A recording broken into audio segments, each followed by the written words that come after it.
Now, this is the last part, but the most important part. Once the client says they have their application in, call the apartment complex and confirm they have indeed received it. A lot of the times clients think they've applied, they haven't finished the application, or they haven't fully paid. So confirm that they've paid first.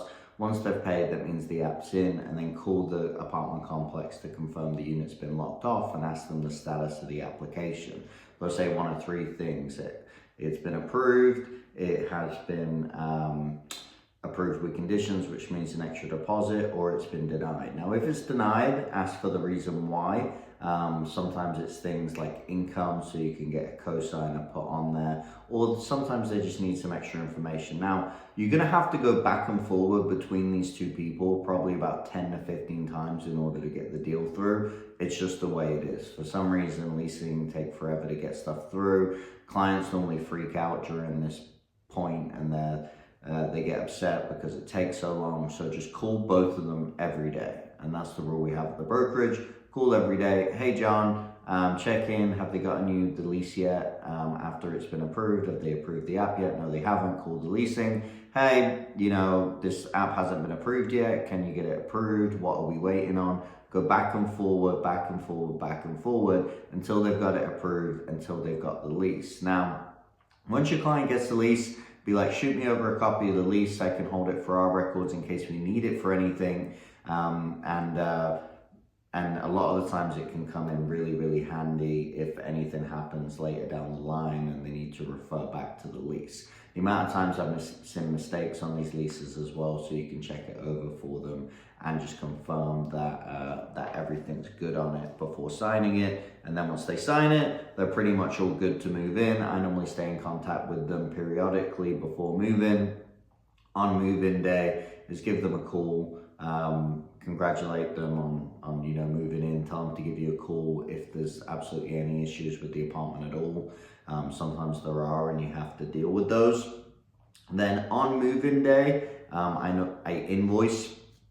So you have the lease there as well. You can attach the lease along with the invoice, but that will give you the lease amount. I don't send lease verifications or anything like that. That puts it within the apartment complex, and I've got a hope that they're telling the truth about those things and about the amount, and that there's no errors, and it allows them to accept or deny the lease. Whereas if I've got the lease and I've got the guest card states that if I have a lease, I deserve to get paid, and then I can get paid.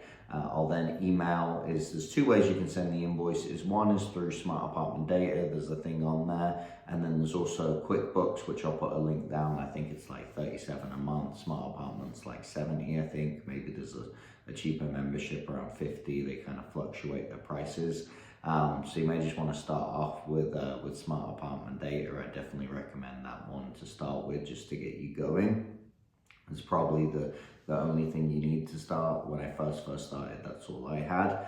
And yeah, send the invoice. After you send the invoice, send through an email, can you please confirm this has been received? And then follow up with them probably once to twice a week. If they're not answering the emails, you can always call, and then if they're not answering the calls, you know where it is and stop by. So a lot of times I go ahead and stop by on certain days. I'll just stop by a few of the apartments that have outstanding invoices and just check in. Hey, is there anything I need to do?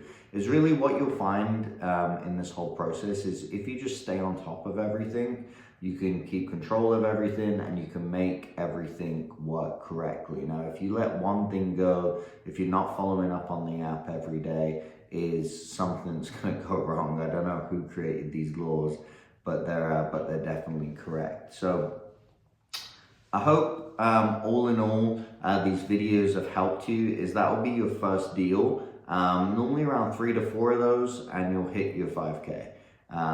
You should be able to do that in the first few weeks. You should be able to do that within the first month. I don't see any reason why you wouldn't be able to, as if you just follow that process exactly. I hope this